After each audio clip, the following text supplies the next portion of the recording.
as a mechanic, you can see some preventable things that us pilots can do on a daily basis, right? Right. All right, cool.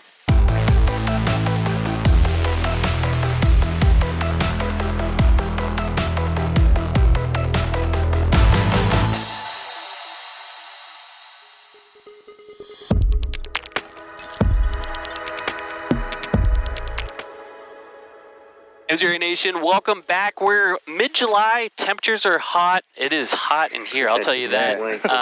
One thing I wanted to talk about was, as pilots, we never really get the maintenance perspective on things. Today, I got Rich. He's one of our mechanics at our partner school, Superior Flight School, as well as a student pilot. He's working on just about completing his private pilot certificate. But I brought him along today because I wanted to ask, I wanted his reaction on a couple different pilot habits that makes him cringe. Yeah. Let's get into it. As of right now, we're taxiing out to the runway. It's on a downslope too. Right. What is one of the things that you see on the ground that pilots do that is a bad habit? One of the things that I see a lot, being right next to the taxiway, is seeing high RPM settings while people are riding the brakes. So, I just changed the brakes, and then I see the guy out there going full power while they're slamming on the brakes. It just kind of hurts my heart a little bit. Yeah. I hear you. And it's something that sometimes involuntary happens. You just forget with these noise-canceling headsets, sometimes you don't even notice that you have a higher RPM setting and you just involuntarily want to slow yourself down with the brakes. So I can absolutely see it just running down the brakes on a much quicker basis, and in the end can cost you a lot more money, especially for my private pilots out there, the ones that own their own airplane. You could save some money by taking care of those brakes. Take it from a mechanic. He's one to tell you. He's in a busy flight training environment. He sees it a lot. So we're going to get more in the air, and we'll catch up with you here in a short bit.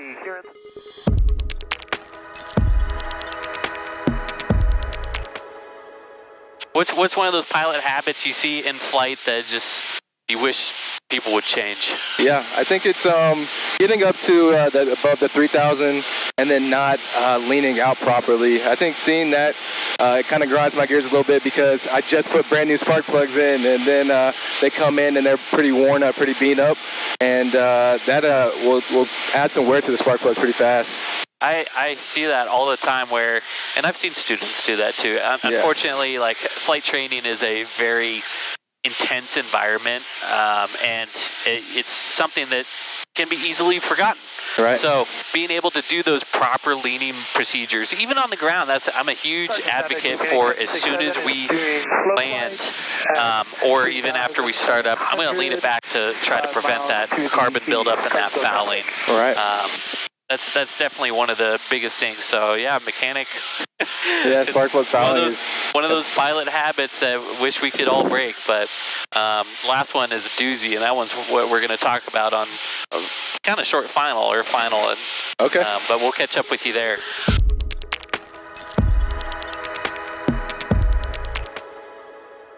All right, everyone, back with Rich again on final, and as a flight school, you see it a lot in the training environment. Maybe not as you get much more used to flying, but what was that last one you were talking about? It was landing flat or on that nose wheel. Landings are very crucial, seeing those from the hangar. 400. We're all pilots. We all love to judge landings, but I think we all have a common consensus of whenever we see an airplane land on its nose wheel, we'll just it hurts us on the inside. So yeah, that's a huge thing. Being able to put all that energy whenever you come into land on the main landing gear, that's where it's important. That's going to avoid you porpoising, as well as potentially damage. I know we've seen firewall damage from planes landing really hard on that nose wheel just because it's not used to impacting those forces. So that's where it's important to be able to put all that energy onto that main wheel. So that's what I like to do. I like to just get as close as we can to that runway, act like I'm going to fly right into it. And then once I know I have that runway assured, that's where I'm going to pull that power back to idle, let that energy bleed off. And then as I'm just coming and rounding out, This one I actually have a little bit of crosswind. Make sure that all that effort is put on those main landing gear. Yeah. And nice and butter.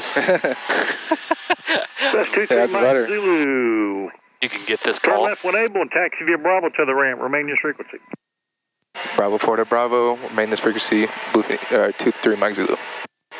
All right. Dead every time. I know. Hey, it's a force of habit. I know we get that much, but yeah, that one last habit. I've seen a bunch of people do it, but as long as you can put that energy on the mains, that'll be good. Yeah, I like what you said about protecting that nose wheel, and that a lot of these Cessnas have those oleo struts that have the fluid and nitrogen inside.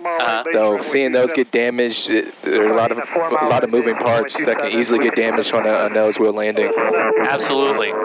Absolutely. All right. A little bit after landing, got carb heat in. Make sure I'm gonna lean out. That's on there. So it's 1 on 23 Foxtrot runway 27. Cleared Yes, the you can land. absolutely open that. It is nice and warm. Lights are off. 1 on 23 Foxtrot. And the flaps are coming up. Rich, I'm so glad I brought you along today, just because, us as pilots, sometimes we unfortunately build those bad habits. Right.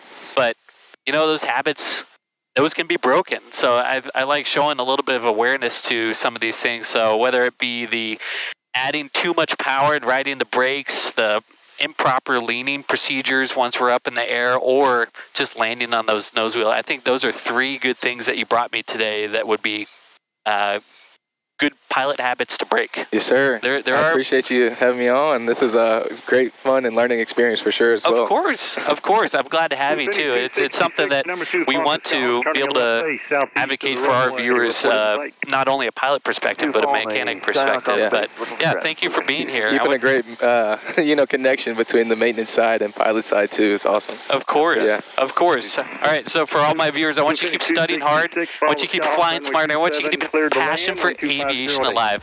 I want to thank each and every one of you for joining, and give it up for Rich. Glad to have him here today. Guys.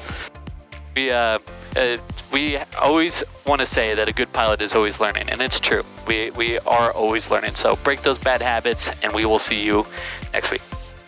You've always dreamed of flying. Less paperwork, less time, less cost, but all the freedom. The Sport Pilot Certificate is the fastest path to the skies.